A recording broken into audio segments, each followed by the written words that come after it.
arrange my Zoom panels. Hello, everyone. Welcome to the Wednesday, October 20th, 2021 electronic meeting of the Ann Arbor Transportation Commission. This meeting is being held electronically to protect public health and safety. We will conduct this meeting similarly to an in-person meeting. So public comment will be via telephone only. To speak during any of the public comment opportunities, please call 206-337-9723 and enter meeting ID number 938-5500-0747. This information is also available on the published agenda and on the city's website. Raymond, I'm going to ask you to please call the roll. Very good. Commissioner Balderrama. Oh, and as a reminder, if you could announce where you are calling in from when you do say whether or not you are present. Commissioner Boland. Here, participating remotely from Ann Arbor. Councilmember Briggs. Here in Ann Arbor. Commissioner Felt. Old West Side Ann Arbor, yes. Commissioner Hadamaki. Here in Ann Arbor. Commissioner Hall. Here from Ann Arbor. Commissioner Kleinman. Here from Ann Arbor. Commissioner Lee. Here from Ann Arbor. Commissioner Parsons, we understand, tendered his resignation today. We'll probably speak to that in a moment or two. Commissioner Smith. Here from Webster Township. Commissioner Summers. Here from Ann Arbor. Commissioner Dolan. Commissioner Hess, present from Ann Arbor. Commissioner Hutchinson. Here from Ann Arbor. And I forgot to mention, I did receive regrets from Commissioner Margolis, so she was going to be absent today. So that brings us to Lieutenant Mike Sherba. Here from Fenton, Michigan. And Commissioner Sucre.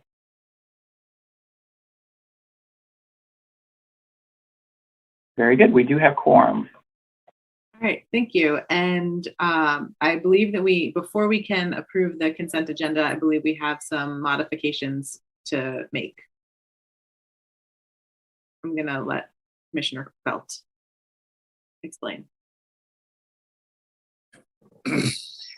Oh, you're still muted. Sorry. I would like to pull the minutes from the consent agenda so that we can amend the minutes. Okay. I don't think I've handled one of these yet. So do we first amend the minutes and then You don't put it back in. You just approve the consent agenda items that remain. Okay, great. And then have the minutes separate. Okay, thank you. Is there a motion to approve the consent agenda as amended without the minutes? Commissioner, I think I saw Hadamaki first, and can I get a second? Councilmember, Commissioner Boland. There we go, Commissioner Boland. All right. So, all those in favor, please physically raise your hand. All those opposed, and any abstentions. All right. So the consent agenda passes as amended, and then. Do we do public comment and then we'll fix the minutes? It's up to you. All right, we'll do public comment and then we'll fix the minutes. So this is an opportunity for people to speak for up to 3 minutes. To speak, please call 206-337-9723 and enter meeting ID 938-5500-0747. City staff will select callers one by one using the last 3 digits of your phone number. In order to raise your hand to indicate your desire to speak, please press *9 on your phone and you'll hear an announcement that the host is allowing you to speak. Do we have any callers today? We do, Madam Chair. Caller ending in 814 You have been unmuted. If you can unmute on your end, you do have permission to talk. Good evening. This is Clark Chernesky from Ann Arbor, and I'd like to read to you a resolution passed unanimously at the 48th annual meeting of the Michigan Association of Railroad Passengers a week and a half ago. It involves the Ann Arbor station. The Michigan Association of Railroad Passengers disagrees with the decision by the Federal Railroad Administration to not complete the environmental assessment for the Ann Arbor Intermodal Station project. The proposal made by the City of Ann Arbor to meet future needs of Amtrak and intercity bus passengers is reasonable and follows guidelines issued by Amtrak, I should say also the FRA itself, for station planning. Cost evaluation must consider passenger volume and the difficulty of constructing such a facility in an urban environment. The FRA should complete its assessment and issue a finding of no significant impact for the city's preferred site. This would allow planning to continue so that the project would be ready to proceed with construction when funding becomes available. This is essentially what Dearborn did. They did their homework ahead of time, and when funding became available, they were ready to move on the project. On a slightly different matter, I see that on your agenda you have a presentation by A2Go, a May Mobility with an autonomous shuttle. And one of the places they'll be running to is the Amtrak station. Glad to see that on there. It'll present a challenge because of the difficulty of parking and picking up in that area, but I wish them well. And I'd like to close with a comment I heard on television stereo the other day by somebody named Shauna Sachs. It had to do with infrastructure. Too often we think the job of planners is to predict the future and then build the infrastructure that future needs. But infrastructure is destiny. Yet the future we build. Cities that invest in public transit and infrastructure get cleaner air and lower costs, while their residents get better access to basic needs, jobs, fun, and one another. Thank you very much, and good evening. Thank you, Clark. I love that quote. If you could maybe send that to us. You just hung up, but I would love to find where that came from. I might have to look to find the recording later. Are there any more public callers today?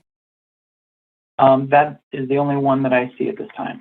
Okay. And I will note and share that Robin Chase, who is one of the co-founders of Zipcar, has also used the infrastructure as destiny quote before.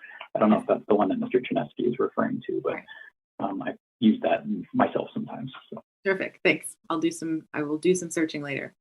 All right, so as in the past, if we do get more callers later in the evening, we will do our best to accommodate them. I know sometimes it can be hard to get through on time. So before we move on to presentations, let's take a moment to amend the minutes. There's two amendments, which is that there was an additional staff person who is Michelle. But what's her last? Okay. Michelle Brainerd. And also that I would suggest the wording that the Transportation Commission acknowledges Kayla Coleman as she is transferred to another liaison position.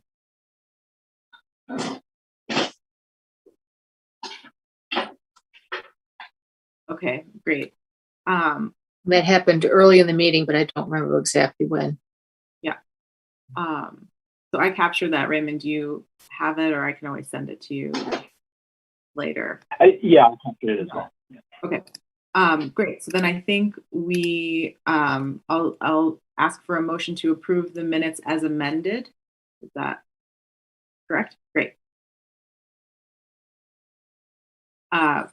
Commissioner Lee, and second from Councilmember Briggs. All those in favor, physically raise your hand. All those opposed? And I can't, oh, there you are. Commissioner Hall, was that in favor? Great. Any abstentions? All right, so the new minutes pass as amended. And thank you, Commissioner Feld, for bringing that back to us, because I do think that's important for us to record. All right, so next up, Forrest Yang and Brian Smith will provide a presentation on long-range plans for the ride, and we will open up for questions afterwards. All right. Thank you, Madam Chair, and good evening, everybody. My name is Forrest Yang, and I'm the Deputy CEO of Planning and Innovation from the Right. And with me today, of course, Brian Smith, and we have a Yuval Grandstand from Left Turn, Right Turn, the consulting firm working with us on this project. First, I really want to thank you for having us tonight to talk about the right long-range plan. We're now in a very exciting new phase of this planning process, building on calls for large increase in ridership in the A20 plan and the transportation master plan recently adopted by City Council. We're sharing a set of scenarios about the future expansion of public transit. Our intent is to use the scenarios to spur discussion about what transit service might look like in the future. So the result of these discussions will lead to a new long-range plan in mid-2022. For tonight's presentation, we're going to give you a quick overview of the scenarios and other ideas being considered. More details, including technical and background information, are available on the project website at theright.org. And also, we have multiple ways for public, for you to provide feedback and some details of those events, like parliament meetings, pop-up events, and online survey, also available on the project website. So now I'm going to turn it over to Yuval for his presentation. Thank you. All right, thanks, Forrest, for that introduction. Let me just pull up the slides. Are you guys able to see that? If someone can just throw me a thumbs up, that would be great. Okay, great. I got a few, so thank you very much. Hello, everyone. And once again, I'm here to present to you today regarding the RIDE 2045, the long-range planning project presently underway.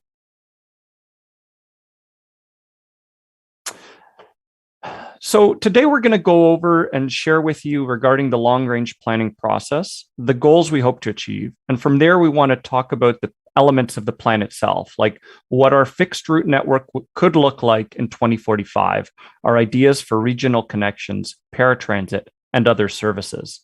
It's important to note that we are still very much in the idea exploration phase. Everything you hear and see today represents concepts or options that are being evaluated. Ultimately, we will rely on the feedback of customers, staff, elected officials, and other stakeholders to help us narrow in on what is the right plan for the Ann Arbor Ypsilanti area. The RIDE 2045 is a long-range plan for the Ann Arbor Ypsilanti area. It considers the transit network, which is the bus routes and frequencies. It'll look at new and better types of transit, new types of services, the infrastructure, technology, and fleet that supports the operations. Ultimately, we want to hear from everyone about what the right balance is regarding the priorities of transit. The plan is being developed with a few specific goals in mind, which very much mirror many municipal goals that have been put forward.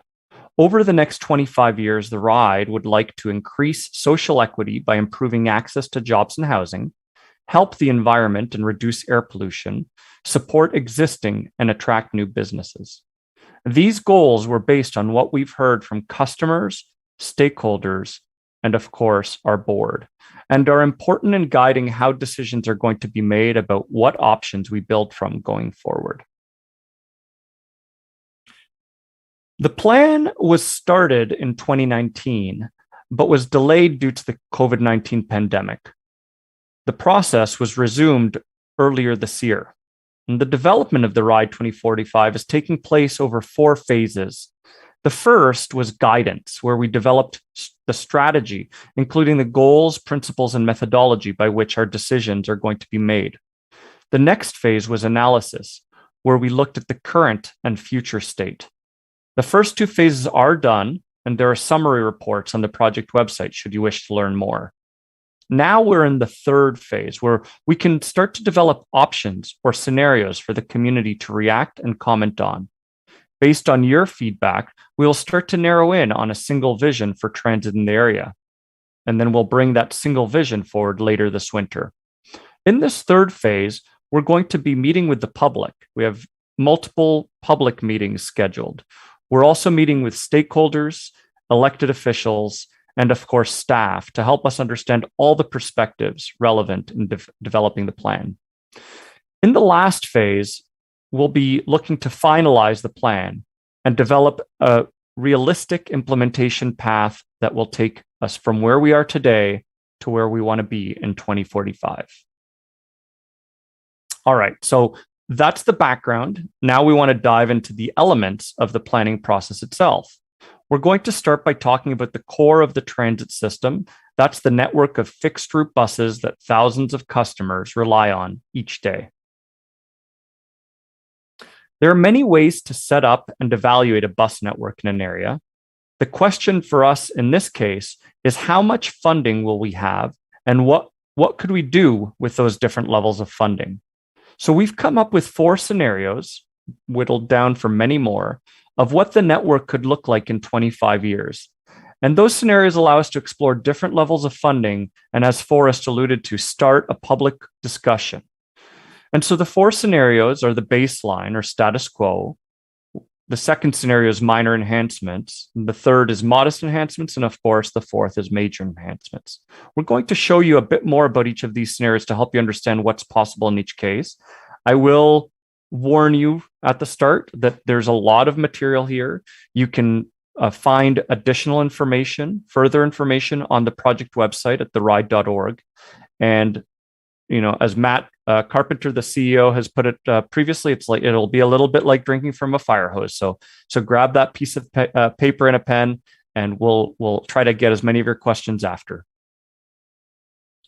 All right, so we're going to start with scenario 1, which is the baseline.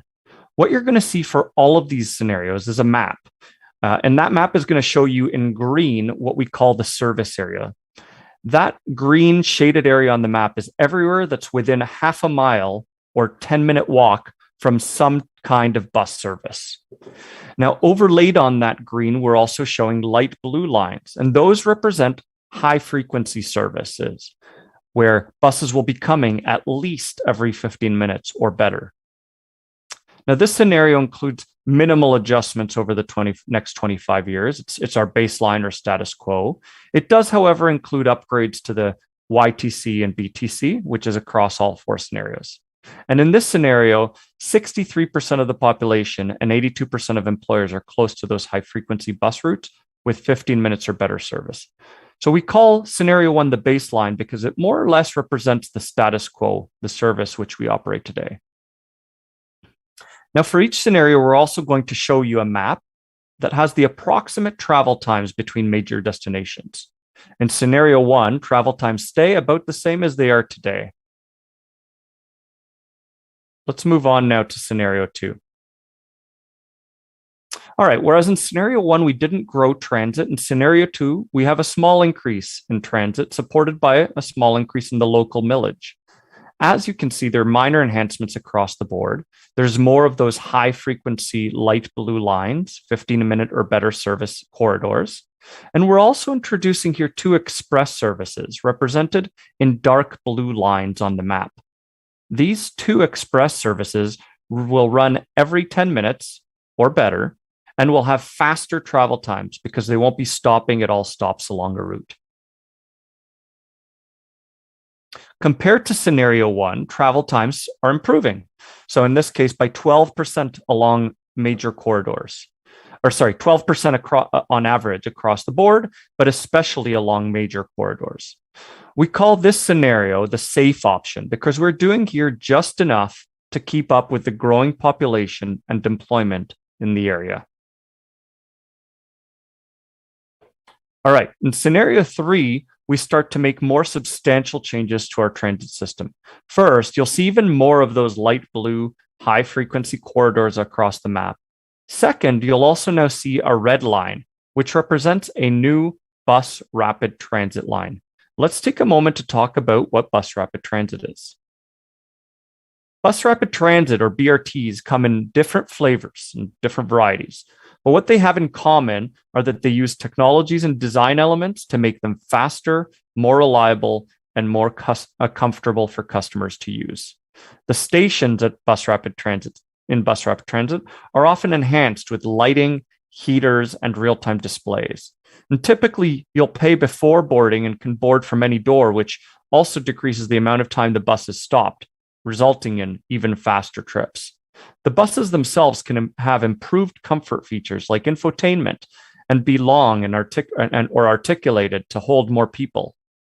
Now, while this new type of transit does have a larger upfront capital cost to build out, it's been shown nationally to lead to dramatic growth in ridership and transit usage. All right, so back to scenario 3, the BRT shown in that red line. In this case, it won't be operating on a dedicated lane, and that'll help us keep costs lower. We'll talk later about some other strategies that we'll use to keep the speeds up for this BRT. Regardless, the BRT, along with that increased high frequency service, does lead to a significant improvement in ridership, which we'll show later. And starting in scenario 3, we're also extending our service later into the evening. And all routes will have 30 minutes or better service at off-peak times, meaning you can rely on transit at any time of day. In scenario 3, we start to see some exciting results. Compared to scenario 1, travel times are 24% faster. This is thanks to, of course, the BRT and the expanded high-frequency network that we've talked about. Together, these allow customers to transfer reliably at different locations, which helps us improve that speed. In this scenario, transit service grows faster than the population and employment in the community, leading to a better service all around. All right, let's go to the fourth and final scenario. Our last scenario uses large investments to lead to a transformational change of our entire transit system. In this case, in this scenario, we have an extensive high-frequency network that stretches across the Ann Arbor Ypsilanti area. We have 2 full-scale bus rapid transit systems operating in fully dedicated lanes, creating north-south as well as east-west connections that are long and fast. We'll have a broad network of high-frequency service and create even better, faster connections and even better on-time performance. You'll note there's also a new express service that connects western and southern Ann Arbor to Ypsilanti. The improvement in travel times is what you'd expect to see with changes of this level. Compared to scenario 1, travel times here are 33% faster. In some cases, 40% faster to get where you're going. And that type of improvement gets people to shift their travel choices, to leave their car at home, or even sell that second car and use transit on a consistent basis. This scenario has major benefits to the local economy, our environment, and supports all our citizens to have reliable, fast transit access to work, school, education, or housing.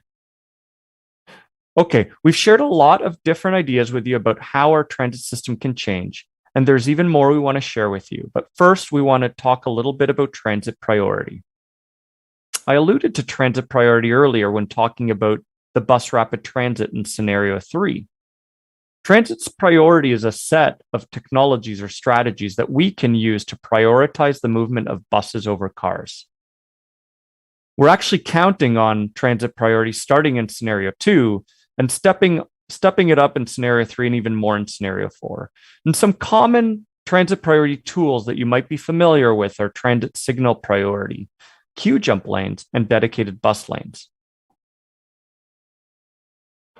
This map shows some of the areas where we're exploring the value of transit priority, such as the ones discussed on the previous slide.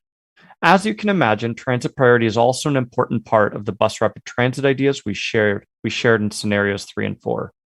All of these options will help make transit faster, more attractive, efficient, and reliable. And that attractiveness will help transit compete with cars, resulting in significant ridership growth. All right, we've shown you 4 scenarios, and these 4 scenarios were developed based on numerous different inputs and based on how our community is growing and evolving over the next 25 years. We've tried our best to summarize some important information on this slide. Forgive us if it seems like a lot of information to take in. It absolutely is, but we want to be as transparent as possible that achieving significant transformational change in transit will take a significant investment from the community. Each of the scenarios represents what can be achieved depending on how much the community is willing and able to invest over the next 25 years. Now, the most important measure when evaluating transit success is ridership. How many trips are being delivered? That's represented on the second row of this table. Increased ridership means more people accessing their jobs, going shopping, going to school, visiting friends and family, and accessing housing.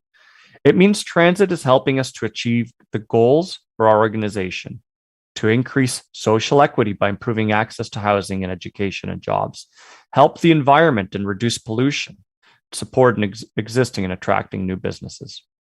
Not surprisingly, to achieve greater transit success, significant investments are required, and that's shown on this as well. We're trying to show as much of that information as possible.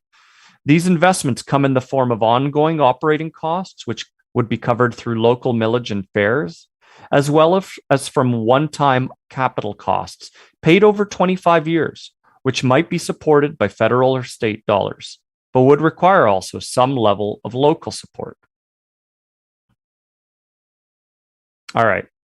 Those were the scenarios for our fixed route buses, but the ride offers a lot more than that, and we want to take a few minutes to talk about some of the other elements of the plan, like regional connections, park and ride, paratransit, A-Ride, and other services. How we connect to the region is critical to our long-term success. We can draw riders in from a broader area by increasing the total number of parking spaces all around our normal service area. On this map, the light green shows general areas where we've identified where additional parking spaces for our park and ride services could be added.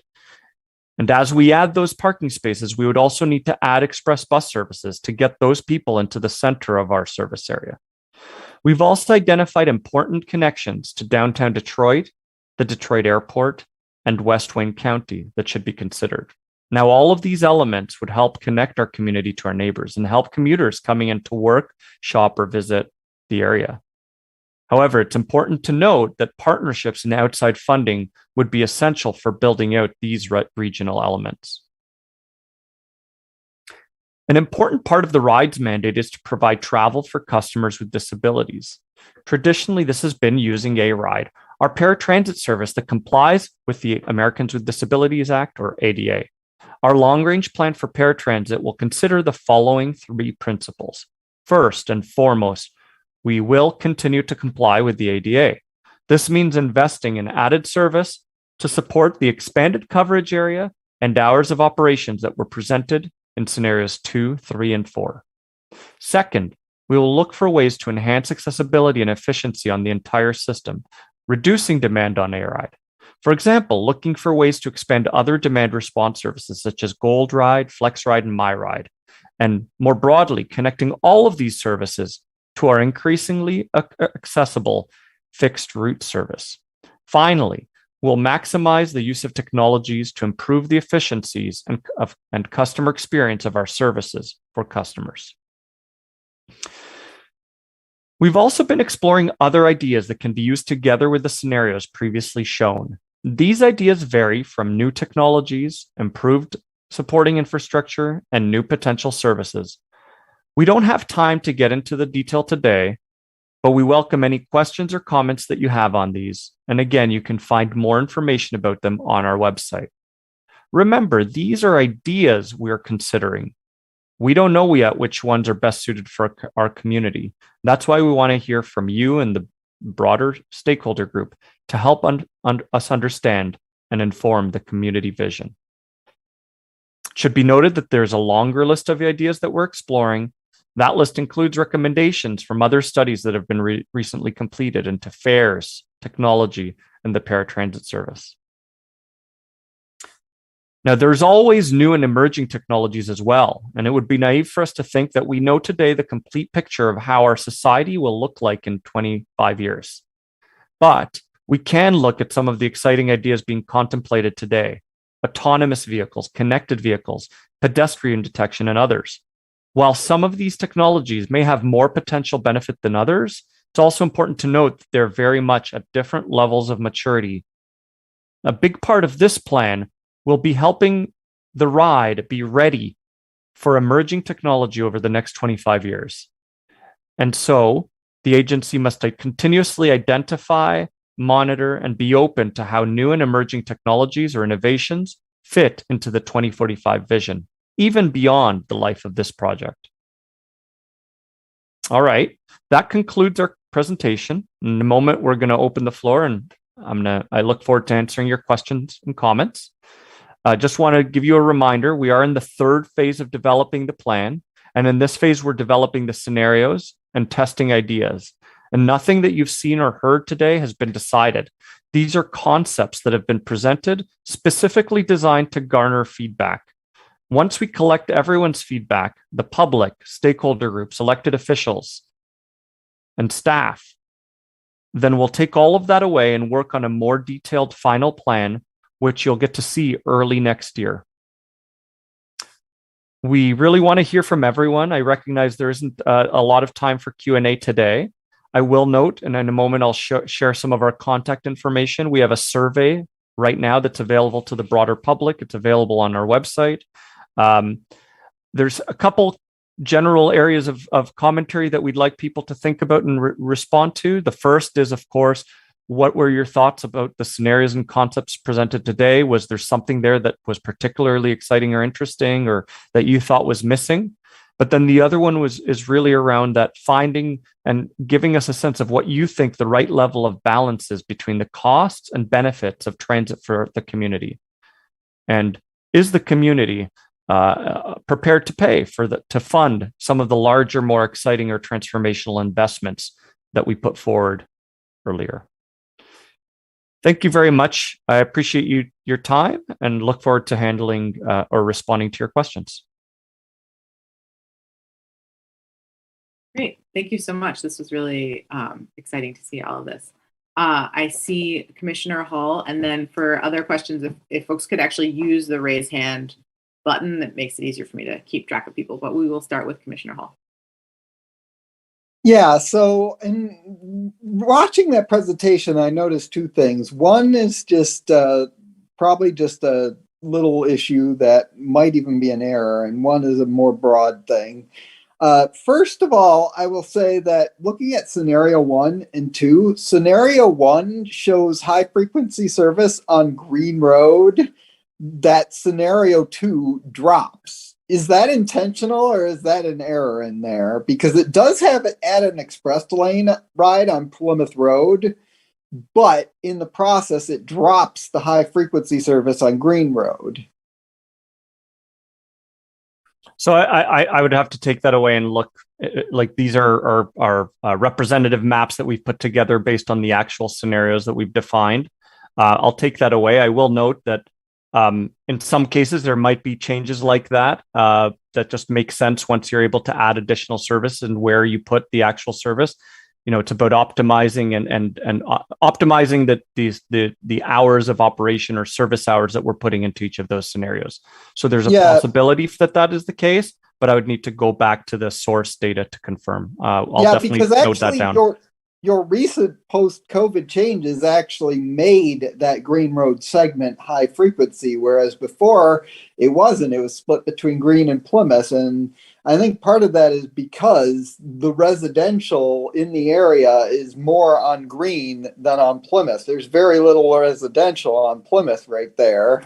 And I know probably anyone who's in that area is not going to be happy to be downgraded to like 30-minute service. And I think that needs to be taken into account.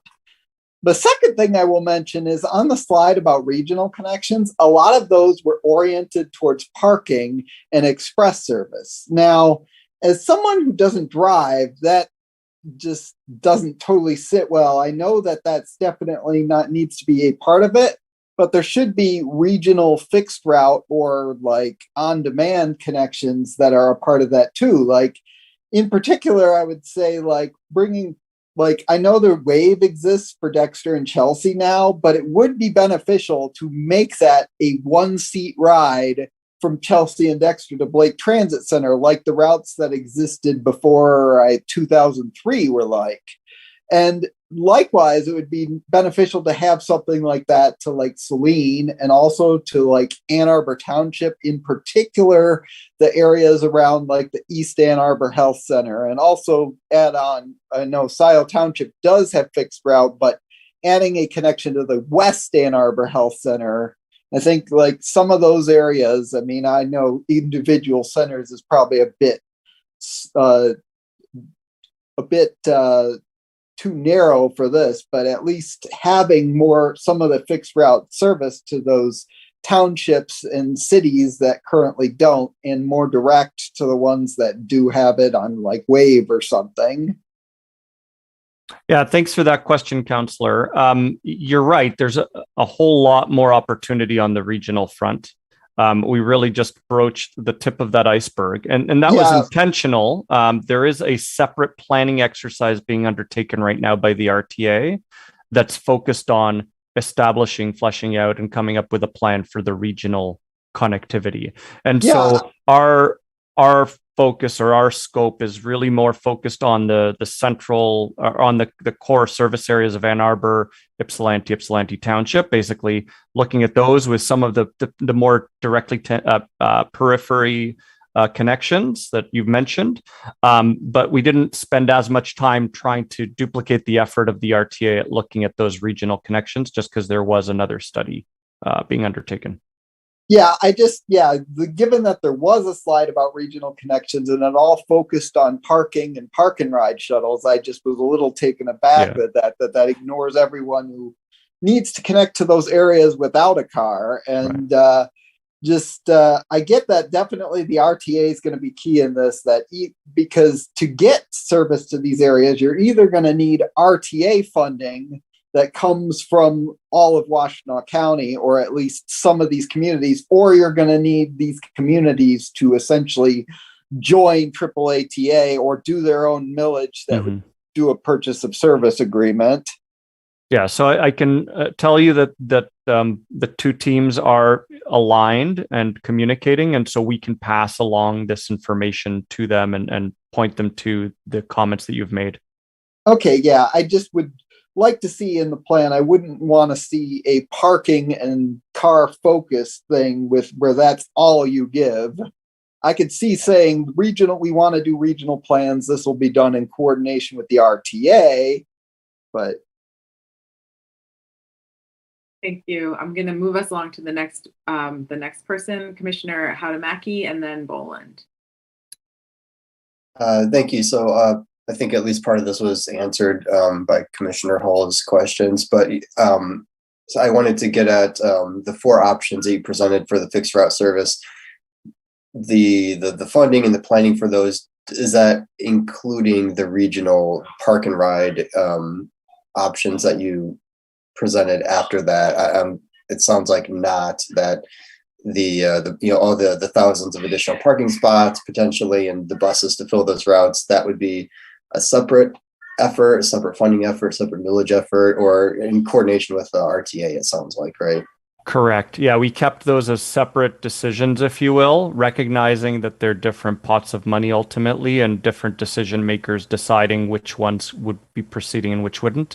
So in a sense, it's almost like a bit of a shopping cart, and we'll take what the best scenario that, or the best recommendation as it relates to the fixed route services, and then connect that with whatever is able to be achieved on the regional front. Okay, and along those lines, the new A2 D2 D2 A2 route that just started last week, I think, connecting Blake and downtown Detroit. I'm very excited about that. I'm not sure if that's going to be part of this planning. I know AATA is the kind of the operator for that service, but just want to give my encouragement for that, and maybe perhaps to add stops. You know, selfishly speaking, Dearborn, the Amtrak station at Dearborn would be a great spot to stop. But I've heard good things from people that have already used that route, so I just wanted to encourage that as part of your planning process as well. Thank you. Yeah, and that we do show I'm happy to pull it up again, but we do show the D2A2 as that important regional connection that gets you into the airport and gets you into downtown Detroit. So that remains. And then there's a couple more regional connections coming out of Ypsilanti, but I recognize that there's a whole lot more in terms of opportunity that's, again, being tackled through the RTA process. Commissioner Boland, then Councilmember Briggs.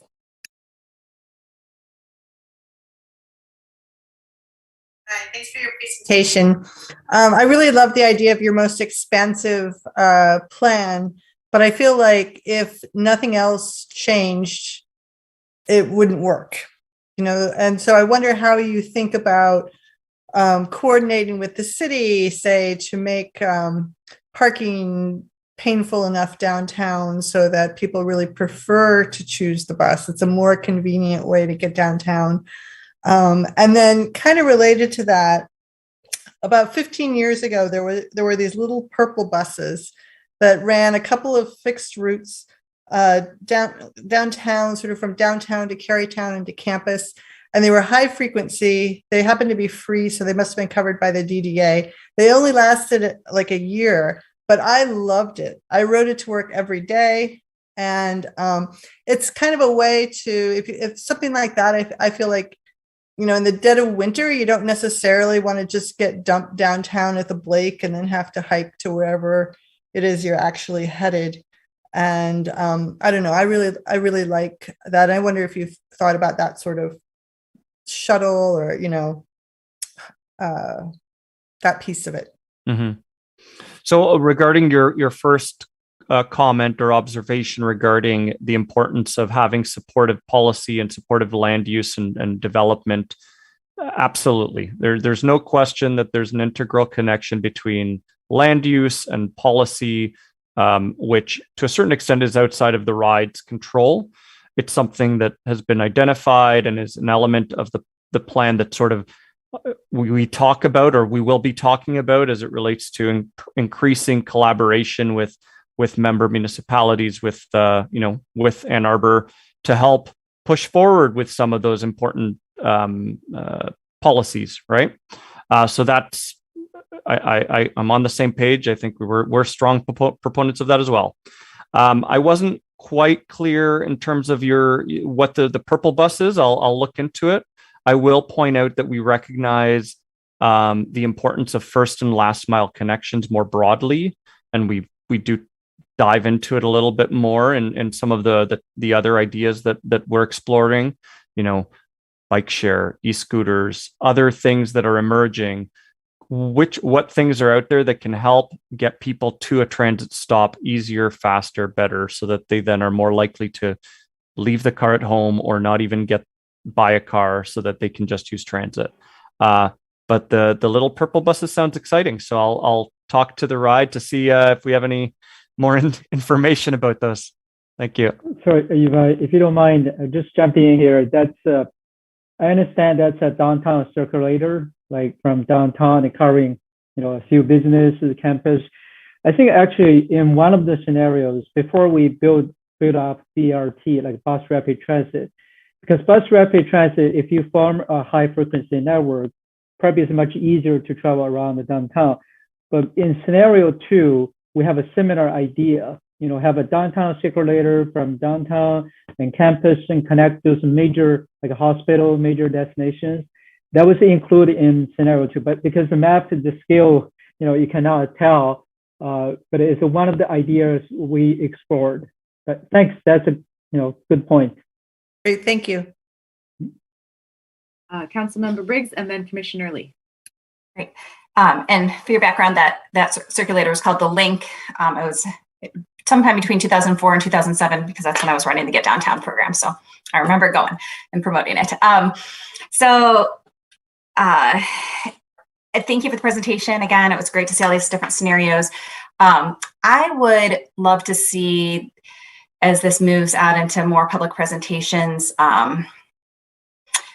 actually this, and I don't know if this is possible, but this information presented in a different way in terms of what are we actually trying to achieve? Because I mean, we're pretty big transit and transportation enthusiasts around this screen. And I think, you see a big price tag of the fourth scenario. And it's not clear, except for the fact that we would have much better transit service. What goal are we trying to get to? But, I'm obviously looking at this through the lens of the city's trying to become carbon neutral by 2030. We have, we're trying to reach we have Vision Zero transportation goals. So what level of service would be required to meet those goals by 2030, by 2035, by 2040? If you can put it in the context of what we're trying to achieve as a community and tell us what that price tag would look like and what that level of service looks like, I think that's a lot more compelling for the community to provide feedback on, and also for us to understand what does that take. And so, and I would hope that within kind of the final recommendations that there are very specific recommendations to the city in terms of what do you need from us to make this happen? What, like this is definitely going to be a partnership in terms of changes in land use policy and other supportive policies. And this needs to be a partnership to make it work. So, but I think you got to get folks excited around what it is that the community is already committed to. These are already robust plans, have been gotten public input and, have the support of the community. So it's obviously going to take transit to get us there. Appreciate your comments. And I will say we obviously are looked very closely at 820 and have considered all of that. And scenario 4 is the one that is basically aligns with what you need to get to. In terms of the presentation, we don't necessarily emphasize that in here just because the broader community, the person we might bump into on the street that's going to be seeing some of these things isn't necessarily going to be as plugged in. And so for there, our experience is much more relevant and a better sales pitch, if you will, about telling them how it's going to improve their travel. How will it help them get where they want to go faster and easier? And so that's sort of why the things are framed that way. But underlying all of this, and we talk about the plan's goals, the environment, the economy, and social equity, those were derived through various elements, including the different local plans and the things that more broadly the community and Ann Arbor and Ypsilanti and others are saying they want to achieve. No, and I appreciate that. I mean, obviously, to me, it looks a little bit more like it's tailored, and this is really important, obviously, to the current transit user. But we need to attract folks that are not on transit, not considering in their lifestyle right now. And honestly, those times are slower than what their current car offers. So that's not particularly attractive for, hundreds of $1 million later to have a slower service than what they have available to them right now. So I think incorporating some of those other philosophies may help to get folks excited who want to be transit users. A lot of folks want to. That's great feedback. Thank you. Commissioner Lee.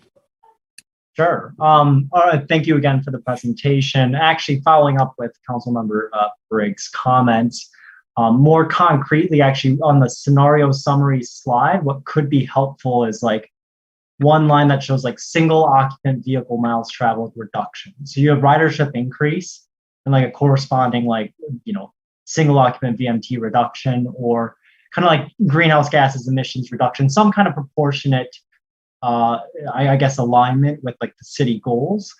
So that again, at the end of the day, this has to go to a millage, right? And you have to get voters interested in doing this.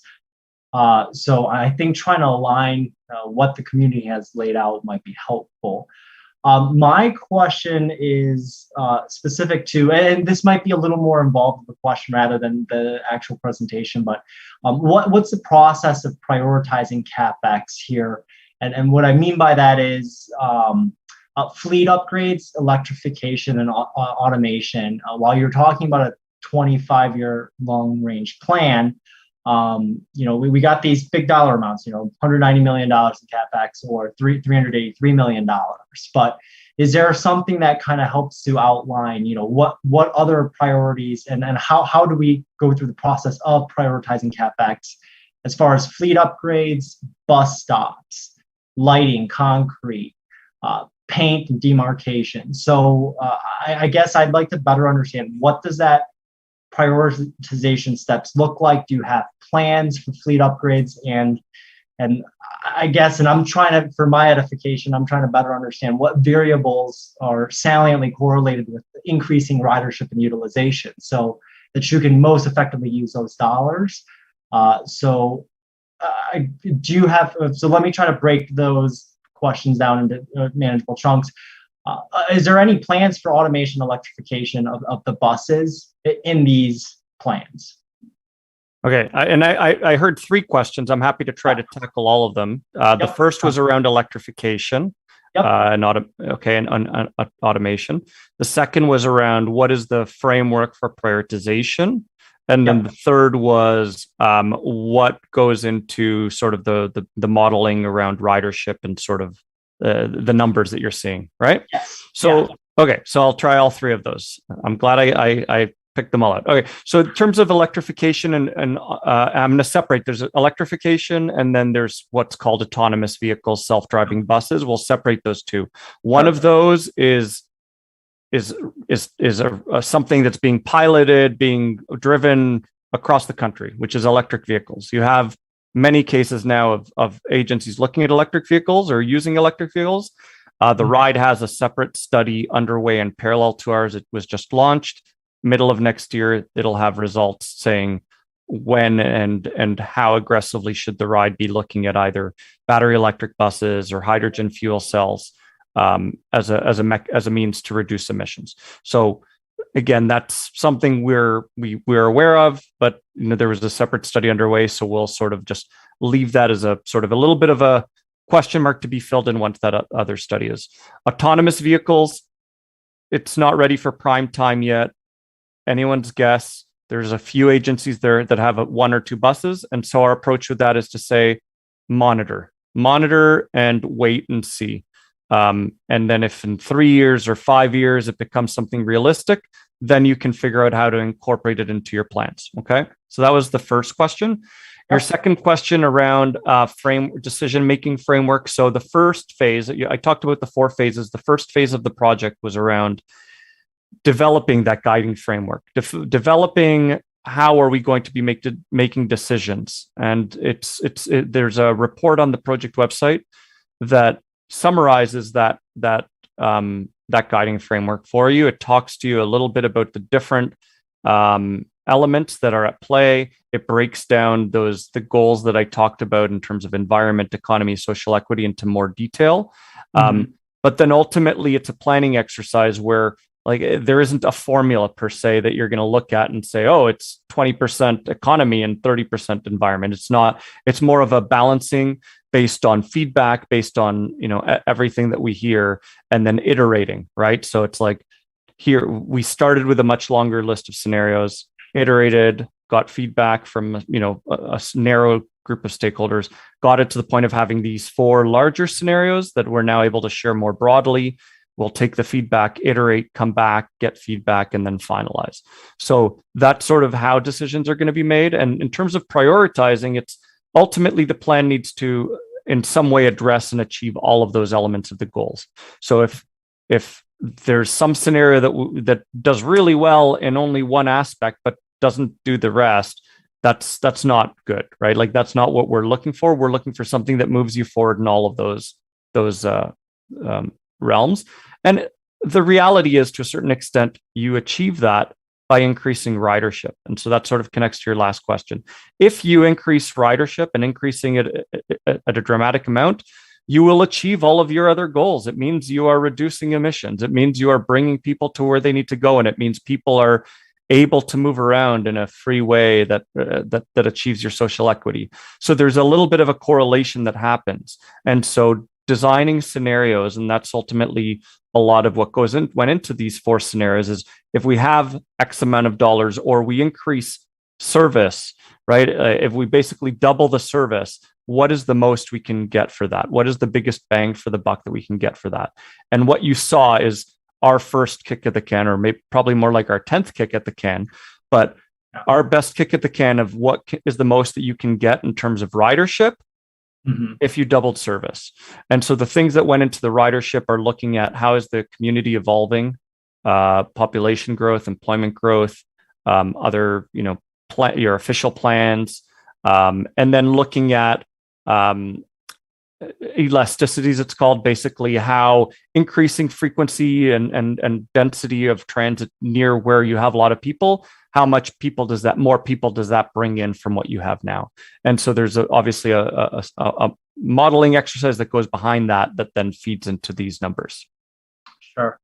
Well, thank you for answering all 3 of those questions so succinctly. And then the last thing that I would suggest is, again, that coordination with the land use planning, like TC1, I see a lot of these scenarios have it on Washtenaw, Green Road, Stadium, and State Street. So just trying to make sure that we are coordinated in efforts. I know that it just requires municipal coordination and this agency, and it's slightly outside the purview, but effective long-range transportation planning needs to be done in tandem with land use. So anything that, even from like the planning commission side, that they can, assist in terms of, sharing information.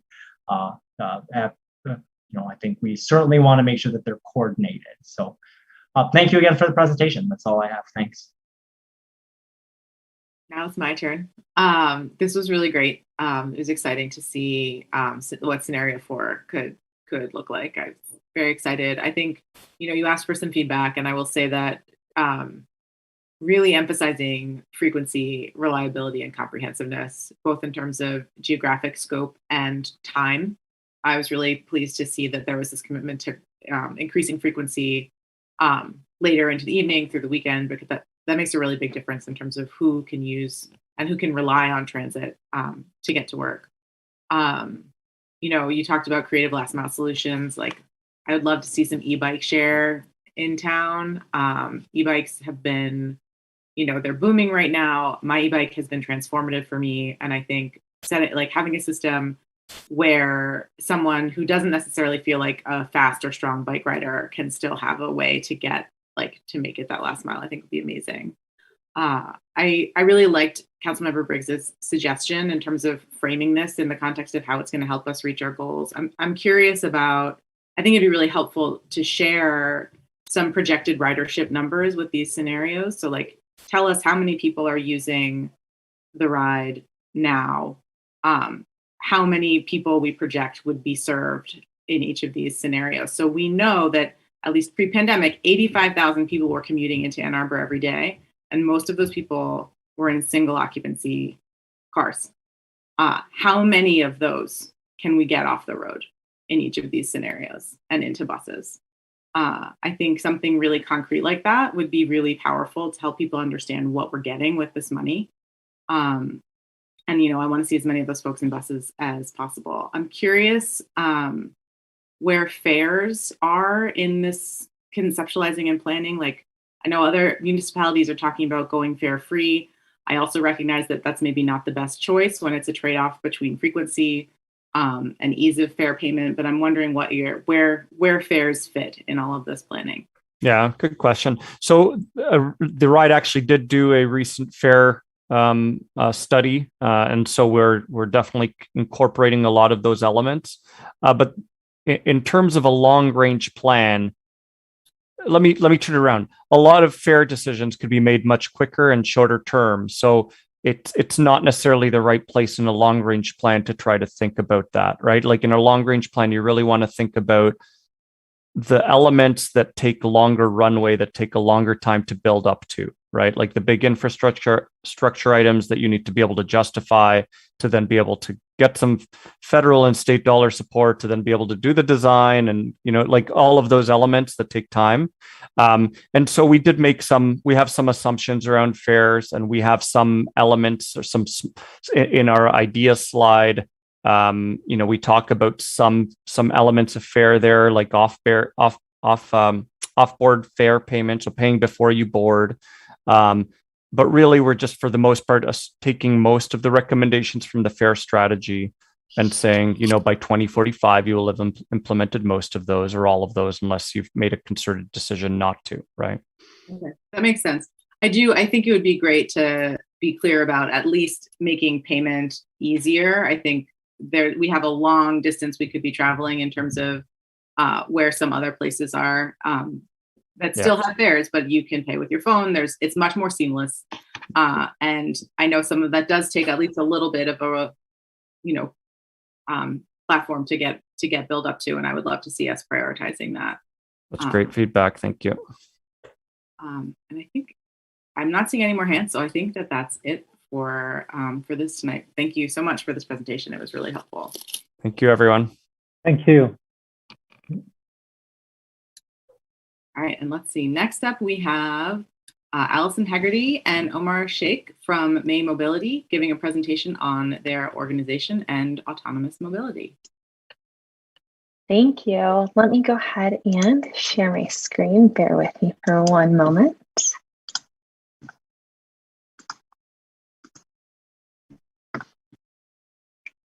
Can you all see my screen? Excellent. My name is Allison Hegarty. I am the Customer Success Manager at May Mobility. Joining me is Omar. Omar, I will let you go ahead and introduce yourself. Hi, everyone. Omar Sheikh from May Mobility. I am on the business development team, so working a lot with new cities that are interested in looking at AV technology and how it can be incorporated into some of their transit systems and how it can make a lot of first mile, last mile connections in neighborhoods and communities. Thanks, Omar. So we did want to spend a few minutes this evening talking about May Mobility, our service here in Ann Arbor, and answer any questions that you may have, which, like Omar said, I'm super excited since the first and last mile has been mentioned a few times this evening. May Mobility is developing and deploying self-driving technology all over the world. We operate fleets of autonomous shuttles running our own self-driving software for central business districts, enterprise campuses, and residential communities.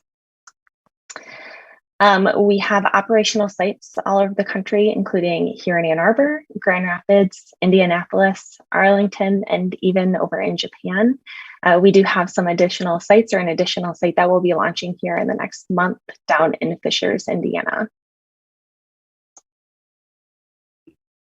So in terms of how we run our service when we do come to a new city, what we're offering right now is the full turnkey service of setting up a route, having our engineers map it with the community members and the city and looking at points of interest that they might be interested in. And then we do provide the vehicles and then the full operations and maintenance throughout the entire duration of all our deployments. So we're not really just selling vehicles only to cities right now. It just it doesn't make sense in terms of where the technology is at and how fast it's changing and adapting. So we offer a way for cities who have had either no background in AV technology or just no background even in any public transit service at all, and a way to be able to use this technology and see if it's something that would help them in making some of those connections that I mentioned before. And in terms of data, as you can imagine, our vehicles have lots of sensors and cameras. So we are gathering a lot of data for our vehicles to use, but that we also do share with our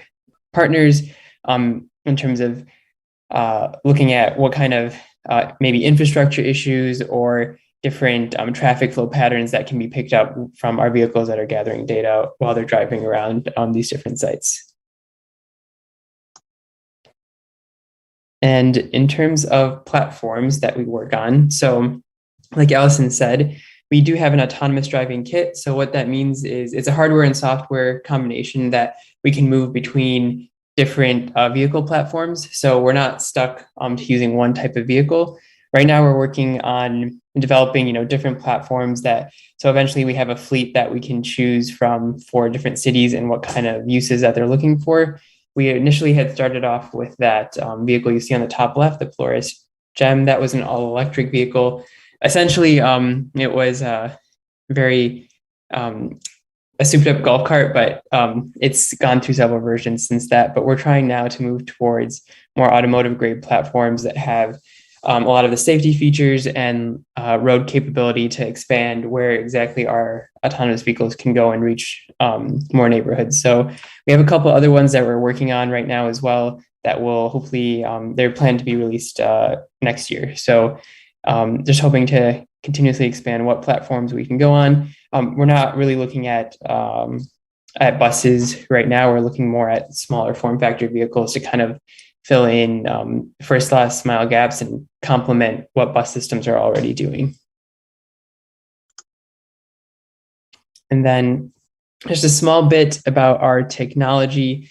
I'm not going to get too much into the weeds, but there's obviously quite a few ways that you can run an autonomous vehicle. So the way that we use is called multi-policy decision making. That is something that our CEO and founder, Ed Olson, developed while he was here at the University of Michigan. And it's the way that our vehicles make decisions on how to autonomously drive. So the best way for me to kind of explain that is, I'm sure all of you probably took driver's ed when you were 14, 15 years old. And the way you learned to drive was not figuring out every single scenario that you would possibly encounter in the future, but learning a set of rules that you could apply to any new situation as you drove and after you got your license. So that's a little bit the way our technology works, is that there's several sets of decisions that it can make, several sets of rules that it can follow based on any situation it encounters, even if it's a new one.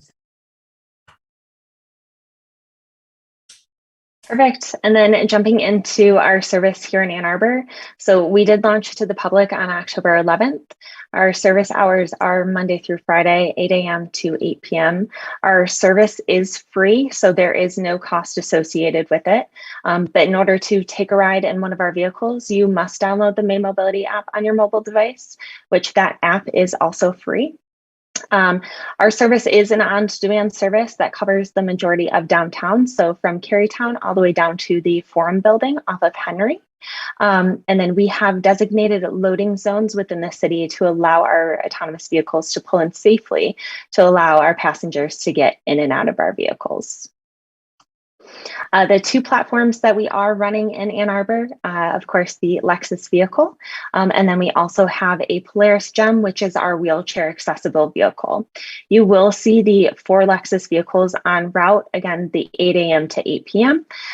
The wheelchair accessible vehicle is by request only. And then again, lastly, just wanted to call out our app. In addition to all of the data that we collect on our vehicles, our app also allows us to collect data, nothing user specific, but more so data around hotspots in the city, areas of high demand for pickup and drop off, as well as giving us the ability to gather feedback from our riders on overall experience. That is all that we have today. If anyone has any questions for us. Thank you. Once you unshare your screen, I can see any hands. We can use the raise hand function in Zoom again.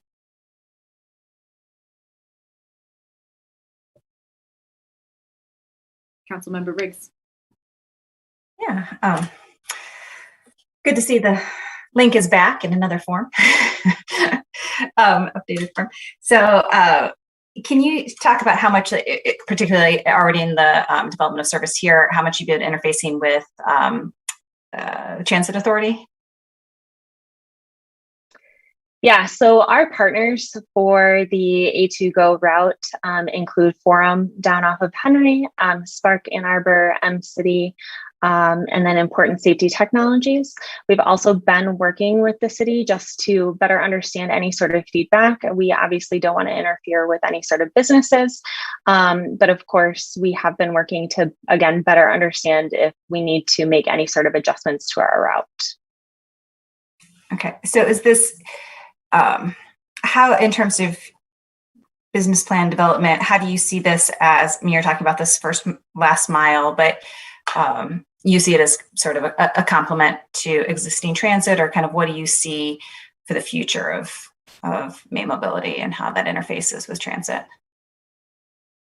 I can take that one. So yeah, in general, all our routes, even not in Ann Arbor, we try to look at, hey, here's a city, where are the connections that they feel that they're lacking? And if they have an existing transport system, that's great. We want to help expand the reach of where that transit system gets access to. So if we can make multimodal connections by allowing other people to go on a bus system that exists, that's our ideal scenario. Obviously, there's the element of new technology as well, too, where cities sometimes just want to know, how people will react to or interact with something like an autonomous vehicle. So oftentimes we will start out a route, like in Grand Rapids, for example, we initially started our route that mirrored an existing bus line. And then later, as we renewed our route with them, we moved off the existing bus line so people could go to, from a neighborhood that previously had no access to transit at all, and they could either connect to a bus line or go further into downtown.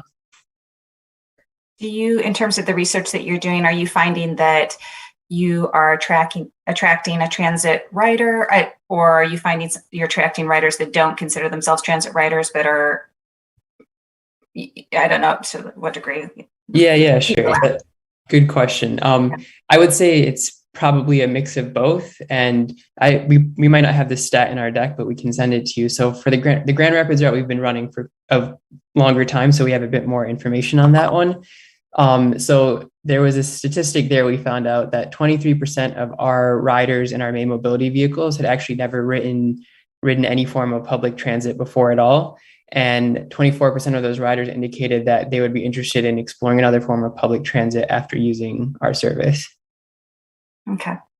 So that seems like something that we might be able to build on here, that sort of information, to be able to take somebody who's, using May Mobility and then getting them to do that. Get into the system, not just do the first mile, but do the next couple of miles afterwards. Okay. Yeah, exactly. Yeah.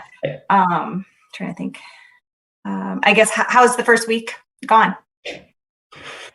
The first week has been great. Sorry, Omar. No, go for it. You know more than I do.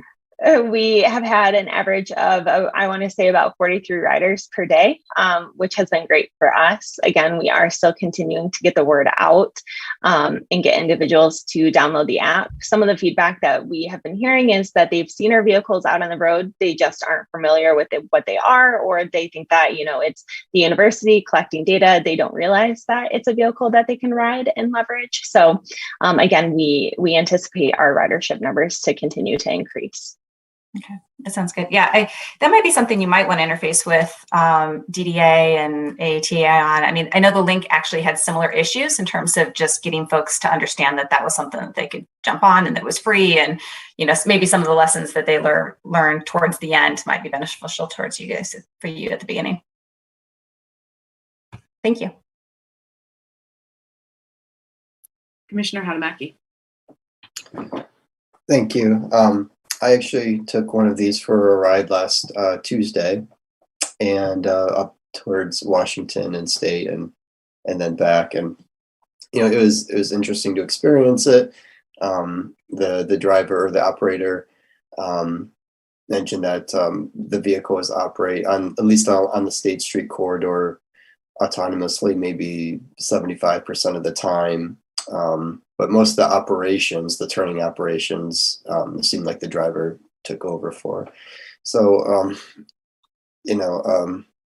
I had no idea going into it what the status of, there are many operators and companies in this space right now moving at different speeds. And so I had no idea where May Mobility was in their technology. But do you have any sense for a timeline of full autonomy, for removing operators from the vehicles entirely? And I struggle with kind of what's the end game. Is there an expectation that these will be safer than a conventional taxi cab? I know there's always mention of a green aspect. I'm also not sure what about AVs is intrinsically more or less green. I understand your vehicles might be hybrids or BEVs in the future, but there's nothing that's unique to AVs about that. So I just in terms of safety, green, what does AVs or at least May Mobility bring to the table, and how does it really, the end game, wherever this is headed, differentiate itself from what we had for a century? It's kind of a big question, I understand, but from your company's perspective, what do you guys think? Yeah, sure. There's great set of questions. We could probably talk many hours on this, but I'll try to poke at them from May's perspective. So to answer kind of your first question, I'm glad you went on a ride. It's cool to see that people know about it and are hearing about our service. The one thing I would say is that, to be honest with you, is that I don't think anyone can say for sure which AV company or which AV technology will be the one that finally solves the bill. And, it might be a bunch of different companies in different markets that end up solving different elements of that, level 5 sort of puzzle. So it would be probably hubris to claim that, hey, like, we are the ones that know for sure that this is the technology that will solve the entire problem. But I do think that the problem now can only be solved by actually deploying some of these vehicles, in cities with real people on real routes, because you can throw as much money as you want, on the research side into coming up with the perfect, algorithm or technology. But at the end of the day, it's going to have to interact with people, with real humans in real settings with lots of elements going on. And that's the only way I think the technology will actually advance. So I think May Mobility, our goal is hopefully that, hey, we can operate in cities and maybe solve some sort of actual transit issue. Like, we're not really just trying to create AVs for the sake of AVs. We want to see if there's some sort of, whenever I'm talking to cities, we're always going into that conversation with, hey, is there a need first that you have in terms of a transit gap or a missing link that we can solve with our vehicle first, rather than just saying, hey, you want AVs because they're cool. So that's just at least how we try to operate when we go into cities. And again, not trying to replace existing transit systems that are working fine. Like, we just want to see if, hey, maybe there's an area where something like our vehicle actually can make a more efficient connection or connect more people to an entire ecosystem of transit in the first place. So hopefully that kind of answers like your first part on where we try to operate and how we try to come up with projects when we're working with cities. In terms of green, the green technology part, there's definitely an element of, we don't want to put more single occupancy vehicles on the road. So for all our deployments, at least, they're all shared rides. So there's definitely studies that show, like, having more of the ride hail services can actually increase congestion and be not as much of a sustainable option. So that's one reason that we try to focus on only shared rides, so that we can combine people that are traveling in the same directions in our vehicles, and kind of use the parts of on-demand service that are not available to maybe traditional forms of public transit, that can actually group together people still going in the same direction, but also in our vehicles. And I mean, in terms of, I think you've made the last comment, like, what's sort of like the end goal? I think ideally we see AVs as definitely a safer option, and also just a more accessible option for people who can't drive, or who just don't own a car or don't have the ability to afford a car. AVs kind of open up that level of access and mobility to a wider set of the population, while maintaining, I think, much safer roads, because obviously me and you have two eyes, fortunately, but these vehicles have probably 1,000 eyes if you really wanted to classify, and they can see much more than what the normal human driver can. And that we hope is something that will reduce the number of accidents overall in cities as like a long-term goal. Like we can't say that right now because we're in this transition period, but I think that a vehicle that can see 360 degrees all the time probably has a little bit better of a chance than, you know, a human driver that can get easily distracted. So hopefully that kind of, does that answer some of your questions? I might have missed something, but remind me if I did. I'll try to go back to it. Yeah, no, that, yeah, I just wanted to get a good idea of what problem you think could potentially be solved. And yeah, I understand the comparison to single occupancy or owned vehicles, but, you know, comparison to, I mean, the taxi cab industry is almost gone now. I understand that, but thinking back 20 years ago, I kind of, on my ride in the main mobility vehicle, I'm kind of like, what's the difference? But I understand you're on a road, you're on a path, and you have goals for far out in the future. But I just wanted to give you an opportunity to kind of lay out what those are, because like riding around right now with an operator in the front seat, it's like, okay, well, this is 20 years ago from the airport. Yeah, totally. I mean, we definitely get that. There's probably there's two elements there going on. There's the people that are very much ready to embrace technology, who are like, you know, get the driver out of the car. Like, we don't need them there. But then there's also probably quite a large segment of the population that they're like, oh my God, robot cars. Like, I'm never getting in one of those. And I've definitely talked to some of those people. And sometimes having that safety driver in the car is more than just someone who can take over manually if they need to. It's someone like a human interface that can help with that transition of the technology to be like, hey, like, no, these are actually, they're okay. No one's out to get you or anything, and you will get safely to your destination. So that is something like, we're all obviously an autonomous vehicle company. We're always trying to push the levels of how the decisions in autonomy are compared to manual, but we do always prioritize safety and rider experience first, because it is a new technology, and, you know, it's going to take some time and some comfort before people actually get to use it. And sometimes that safety driver is there more of as the human element to make people feel comfortable. Commissioner Feltz. Which turns out to be a perfect segue into my question, which is not so much questioning the safety, but that when we were negotiating with the scooter companies, the transparency of the safety was an issue, and whether that information will be available to the city or reported regularly to the city in some way, so that we can actually know how things are going as far as safety goes. Yeah, absolutely. So I actually do have a relationship with Raymond. So any sort of incident that occurs en route, that would be reported directly to him, as well as our partners. And would we also have access to what's happening in other cities and how it's going?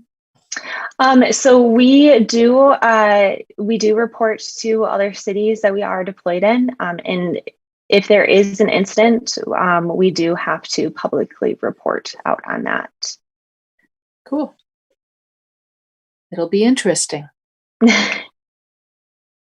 I think I'm going to take a turn before I bring you back around to Councilmember Briggs. So you've mentioned several times that May Mobility prioritizes safety, but I'm perplexed on a couple of different levels about the choice of vehicle. And I understand that these things are changing over time, but SUVs are widely understood to be deadlier for people outside of them, for pedestrians and bicyclists. And we're dealing with technology that maybe someday will be safer, but is completely like, I'm unclear on the choice of an SUV as a safer vehicle on the road. I'd love if you could talk a little bit about that. So yeah. Go ahead, Omar. No, go ahead. Yeah, okay. I was just going to answer with, so right now we're just exploring different auto grade platforms that we can actually use with our AV technology. So, I mean, it really depends on what's available that we can put our ADK kit on right now. So that's why we're exploring several different platforms at the moment. And depending on, you know, we have some investors that they have vehicles that those are the ones that are ready for us to work with. So that's kind of what we're using right now at the moment. And I don't know, I don't want to comment on the SUV versus sedan part, but the American market just in general in automotive has switched. Most companies aren't really making sedans at all anymore, just because that's what most Americans prefer, SUVs. So I think even in the future, that just might be something that we'll have to deal with as like a society. Like that's the choice that the consumers are making right now. I understand. I think if May Mobility is trying to envision a greener, safer future, I think it has to maybe push a little harder. In a similar vein, I was digging into the vehicles, the Lexus RX hybrids that you're using, which as I understand it, get 31 miles per gallon in the city. A Prius gets 58. And so again, you're saying it's going to be greener. These cars are circulating all day. What's greener about this? We are looking at fully electric vehicles. I don't think that we can go into too much detail as to what we are looking at, but that is on our product roadmap, is to deploy with fully electric vehicles. Like Omar had said, we were limited as to what platforms we could put our technology on. We knew that we wanted to get away from the Polaris Gem because it is a smaller vehicle. We wanted to get a road grade vehicle, something that was, a little bit safer on the road, in which the Lexus was readily available to us. But again, our long-term vision is to get a fully electric vehicle. Safer for who? I'm hearing, you mentioned also accessibility, and it sounds like there's one wheelchair accessible vehicle in the fleet right now, which is still a Polaris Gem. I was playing with the app a little bit. A couple days ago, I was going to try and use it, but the service area is actually quite narrow, which is another question. But I'm curious about the wheelchair accessibility issue. So I didn't see a way to indicate in booking a ride that I would need a wheelchair accessible vehicle, and I'm curious about how you intend to expand that sort of accessibility over time. Yeah, so in order to get the wheelchair accessible vehicle, when you first sign up, you can toggle that you need a wheelchair accessible vehicle. And then also if you go into the hamburger menu, I think under your profile, you can also toggle that on. So that defaults and saves for you. So that is, it's kind of weird. Again, we're making tweaks to our app, but when you initially sign in, then you can go ahead and toggle that. And I'm sorry, what was the other part of your question? Whether there are plans to spread accessibility throughout the fleet a bit more. We were talking about our public transportation system earlier and ways to make the fixed route service more accessible to everyone. I'm curious how that's working on the May Mobility side. Yes, that is also on our product roadmap. Yes.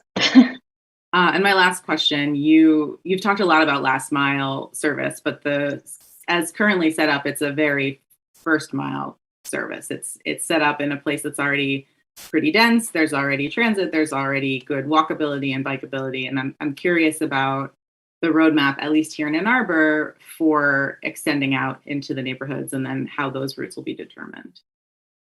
Omar, did you want to take that one, or do you want me to take that one? I can take that one. So okay.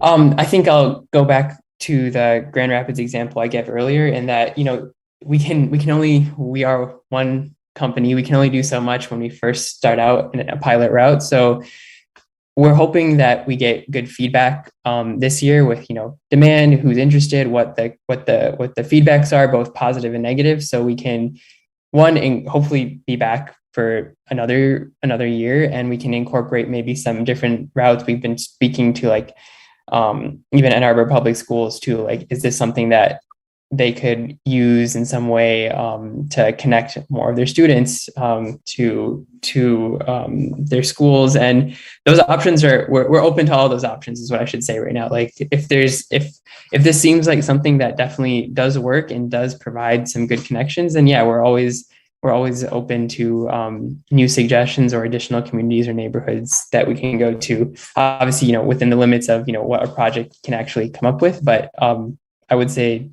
the door is open right now to, hey, yeah, let's see what else we can do here. Okay. I will pass it over to you, Councilmember Briggs. Thanks. And I agree with your comments around vehicle choice and safety and sustainability.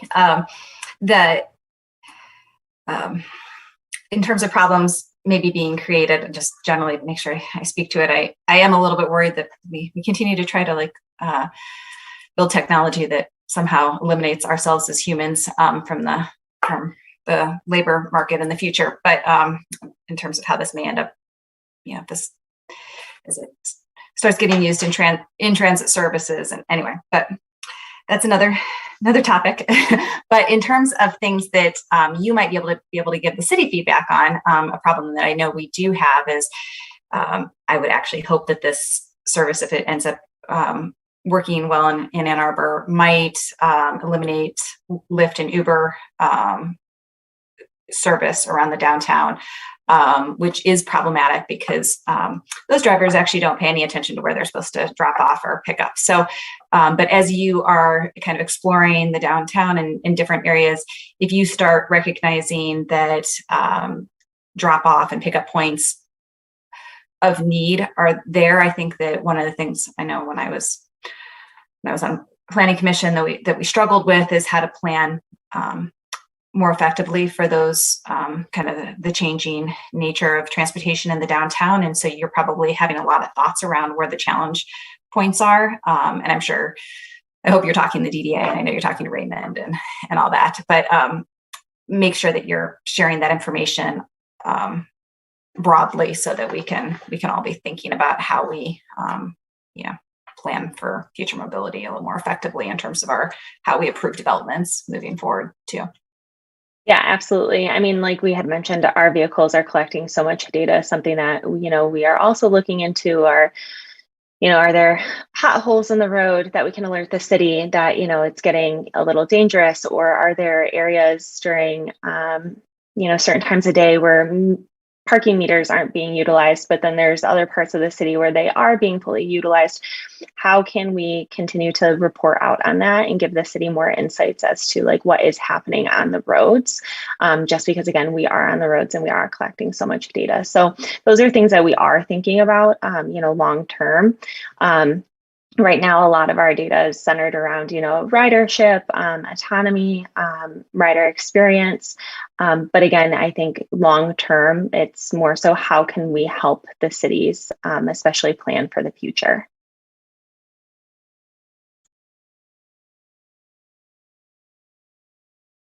Great. I think if that's all the questions, then we can wrap it up. Thank you both very much for coming to talk to us tonight.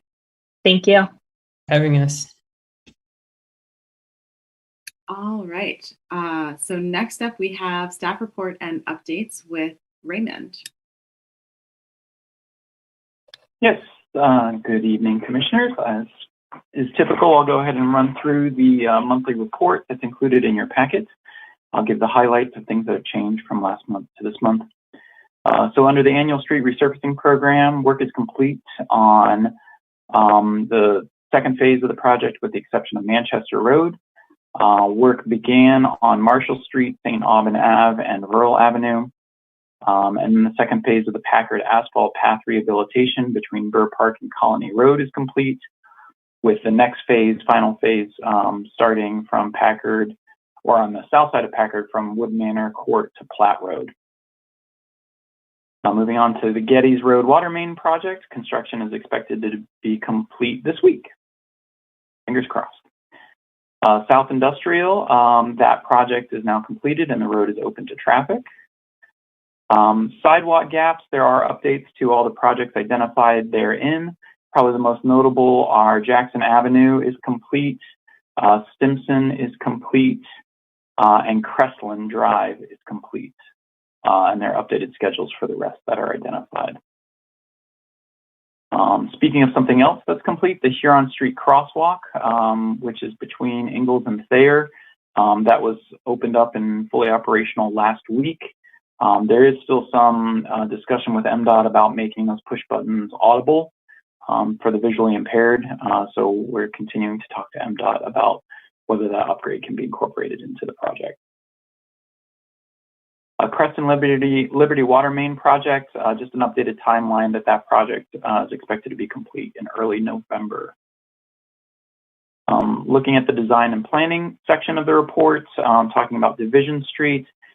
Construction is anticipated to begin late October, but I wouldn't be surprised if that actually creeps into early November before that starts.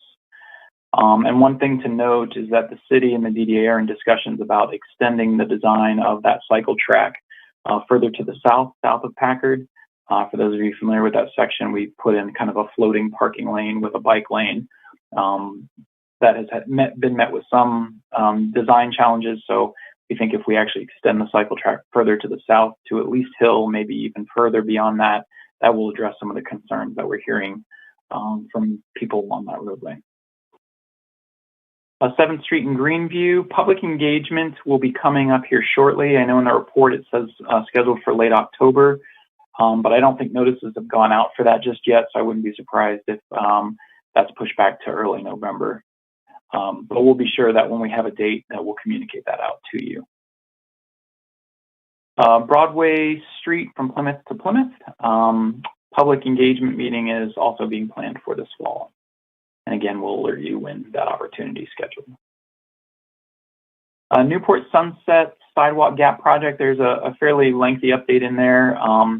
So ultimately, Sunset portion of the project is going to be split off and become a separate project for some point in the future. The new project will have to be scheduled in the capital improvement plan and scheduled for a later date. However, the Newport Road portion of the project will proceed as planned for 2022 construction season. Healthy Streets, we finally got the delineators installed on Main Street. So these are the vertical devices. So all of the Healthy Streets are now considered complete as of late September. You know, as a reminder, the neighborhood slow streets on the 34, 36 neighborhood streets, those are programmed to come down in November. And staff is and South Main Street is also supposed to be restored at that same timeline. However, we are contemplating extending the pilot further into the spring. So we collected some data last week that will help us inform if we want to continue to collect additional data before restoration happens, or, you know, there are even some calls in the community to make that a permanent installation as well.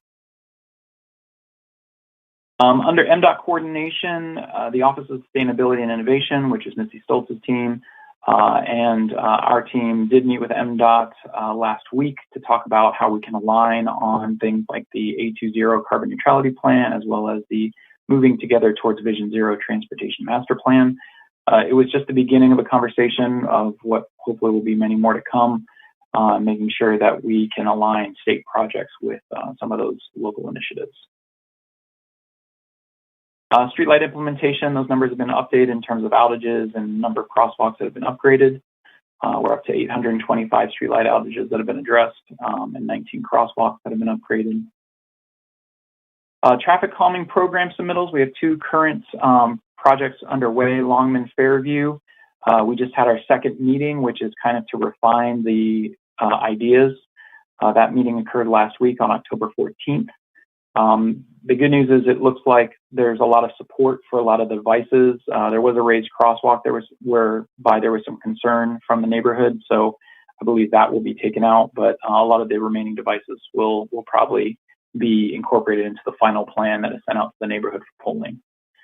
Northside Avenue, we're a little earlier in the process. We just finished meeting 1 on October 7th, a couple weeks ago.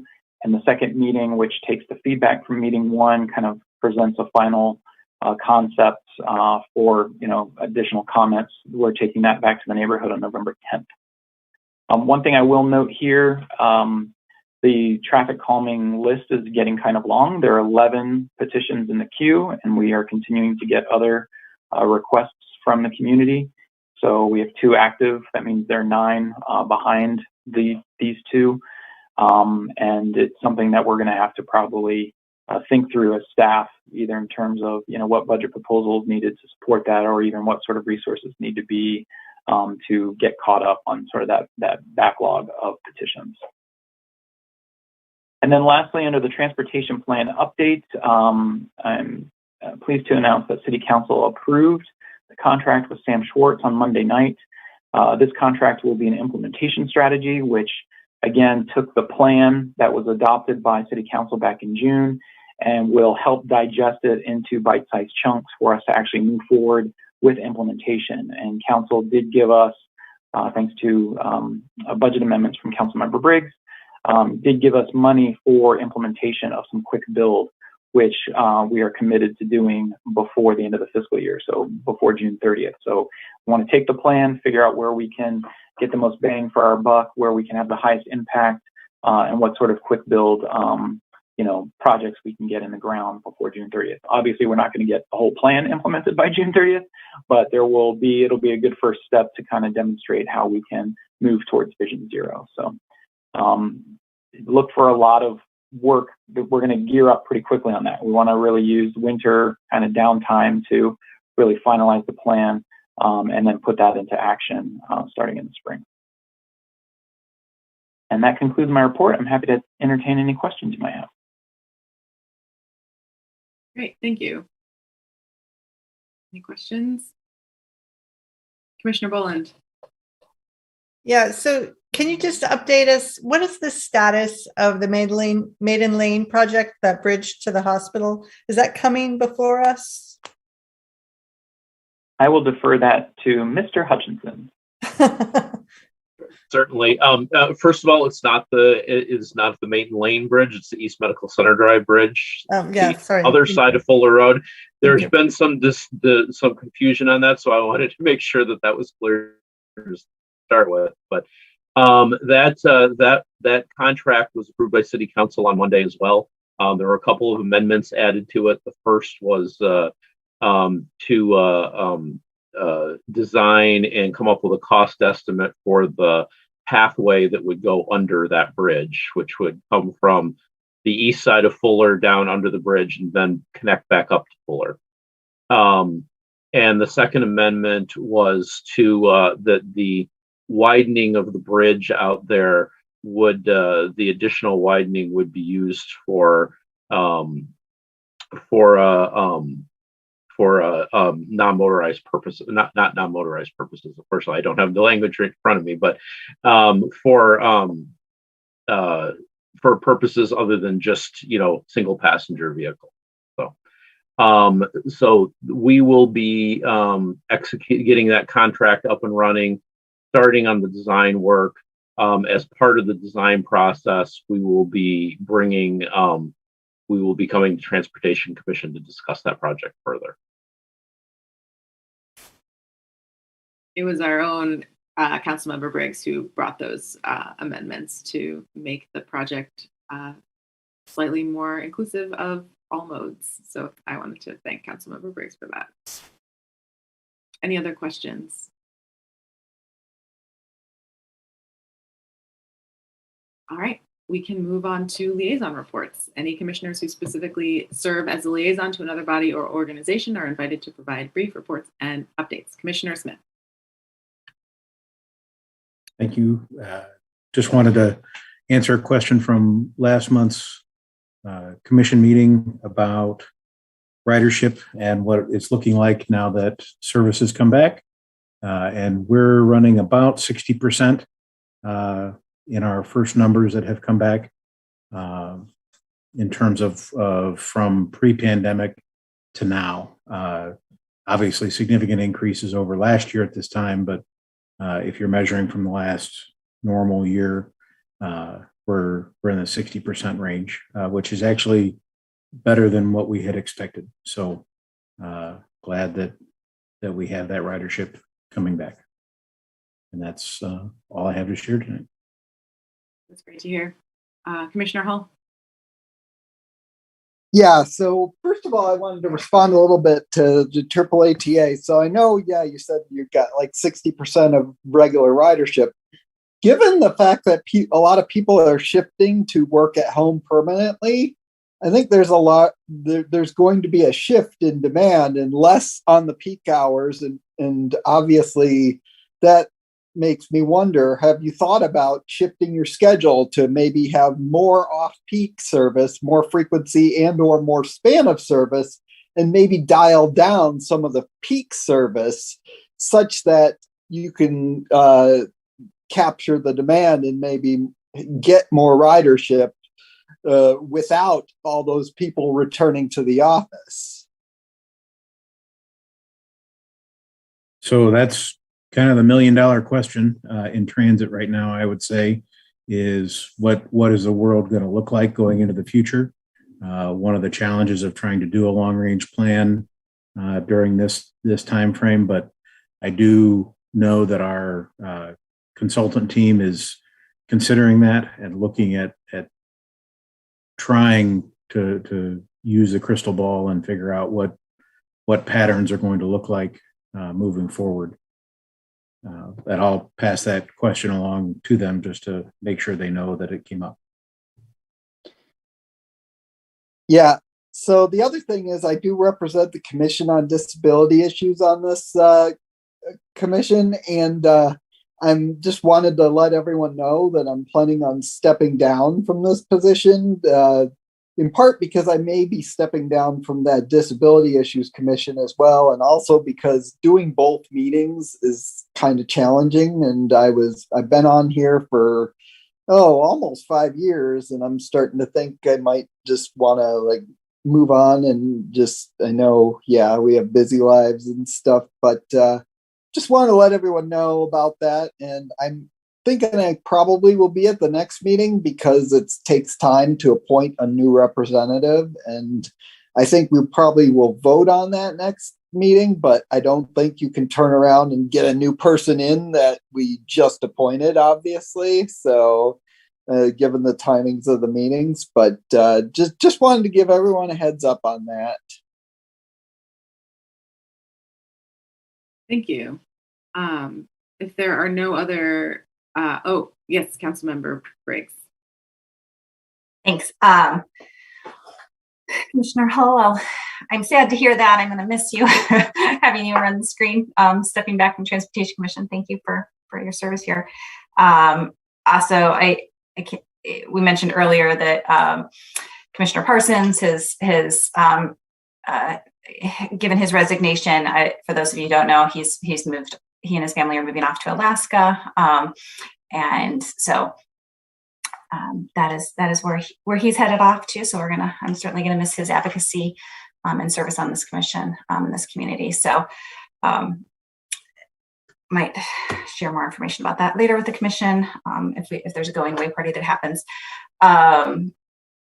The other thing that happened on council is that the American Recovery Plan dollars, there was kind of a presentation on how those funds might be spent, and council approved a resolution for community engagement through March 1st. And so staff has put together some exciting potential transportation investments that could happen with those dollars. Obviously, there's more ideas than there is funding, and so it's gonna really require folks in the community to take a look and see how we should be prioritizing those dollars to get them aligned with our goals. But I'm sure that the folks around this table are interested in those elements, and I wonder if it might be useful to consider fleshing out, even just for this group, kind of a small presentation on what that looks like, what went into thinking about all the different transportation investments that might be able to happen and how those got settled upon and what they might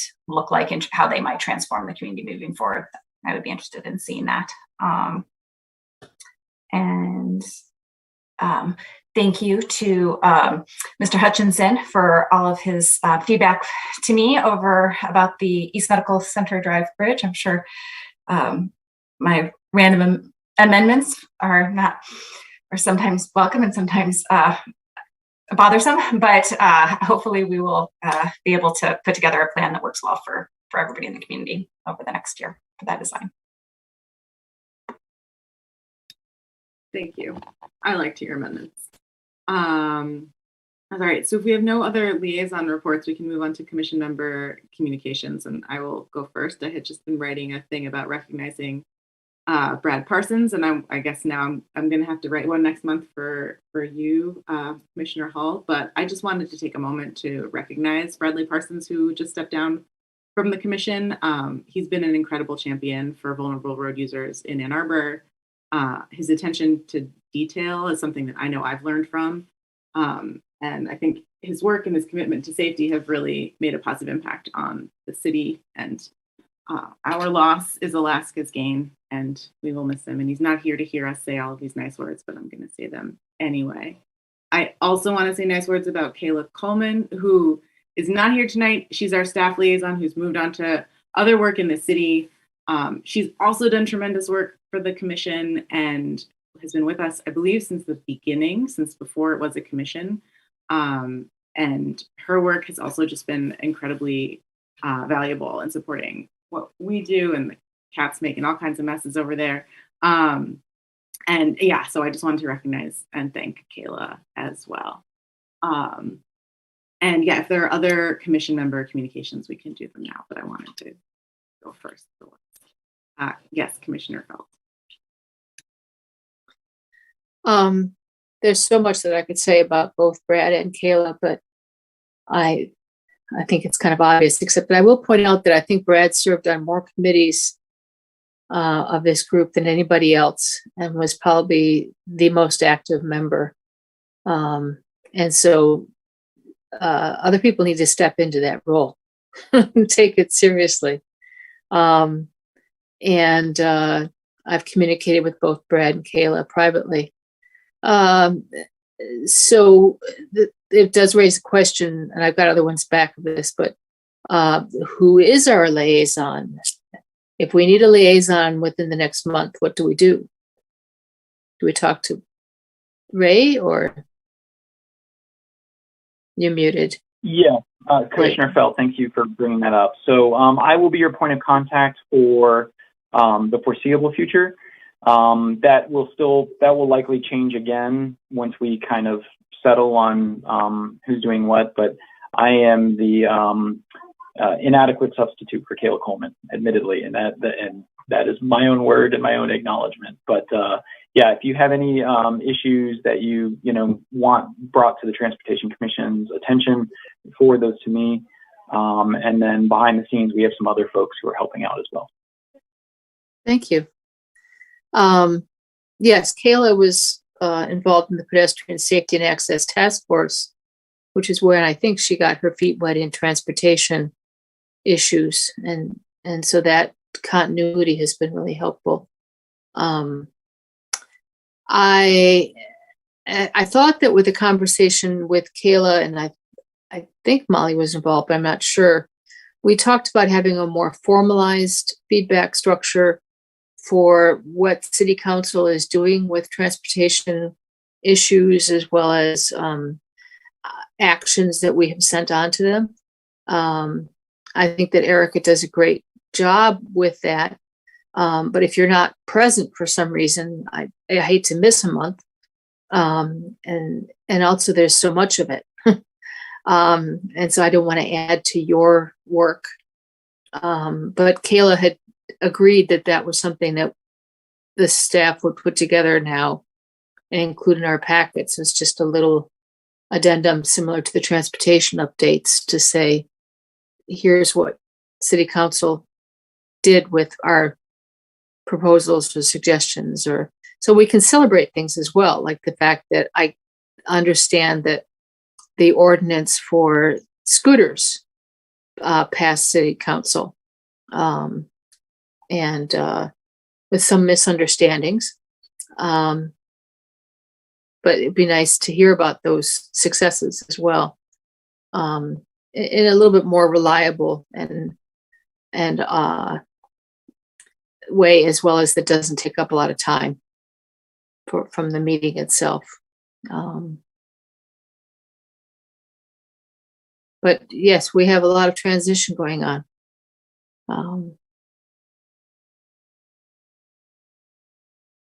That's it. Thank you. And yeah, to follow on that, it looks like we're going to be recruiting for one new commission member and one new Disability Commission member who would then also be potentially the liaison to transportation. So I'm going to encourage all of you to help spread the word. I think it's the farther we can get the reach to invite people to join the commission, the better chance we have of gathering the breadth of perspectives and experiences that I think are really going to serve us well. So are there any other commissioner communications? Okay, so then I'm going to move us on to a call for agenda items. And this, again, is just a chance to really quickly put something forward. We won't, any further discussion about it, we can save for email.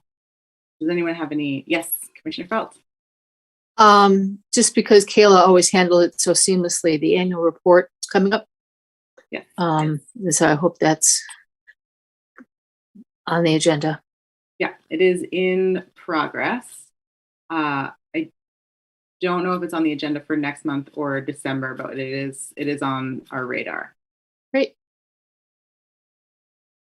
Yes, indeed. And Madam Chair, if I could also give you a couple of things that staff is thinking about. The first is the crash report will probably be brought back to you. We thought we could get it to you this month. We just had other things crop up and we didn't get that finalized.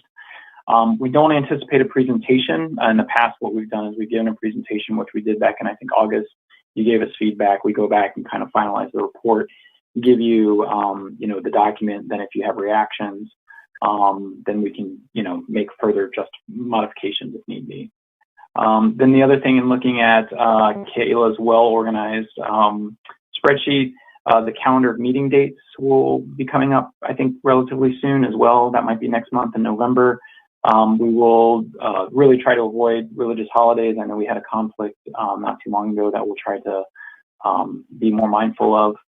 And then the other one that you heard me give a staff update on in the monthly report is related to South 7th Street. Depending upon where we're at with the public engagement strategy, there's a chance that we might be coming to the Transportation Commission on that sometime soon, maybe next month, maybe sometime after. Great. Thank you. Commissioner Hadamaki. Will there be any interaction between this group and Sam Schwartz, who was just approved on Monday by City Council for implementation of the updated transportation plan?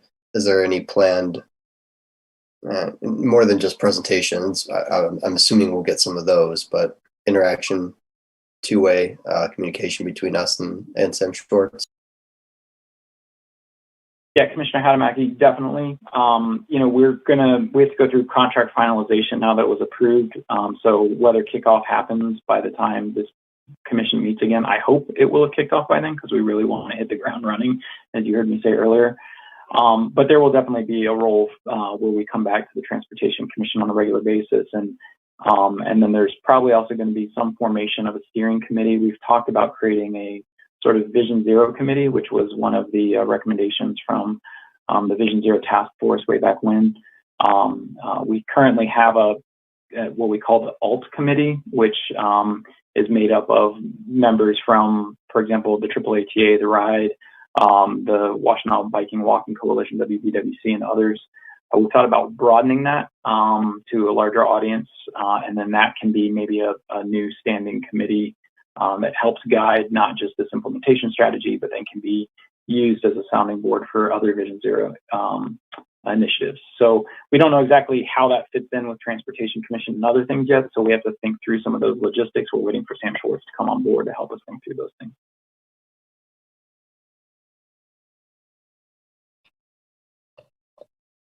All right, I'm not seeing any other hands. Our next meeting is going to be Wednesday, November 17th at 7 p.m. It will also be a virtual meeting. And if there are no objections, we will adjourn this meeting. Not seeing any objections, so this meeting is adjourned. Thanks so much, everyone. Good night. Thank you. Take care. Thank you, everybody.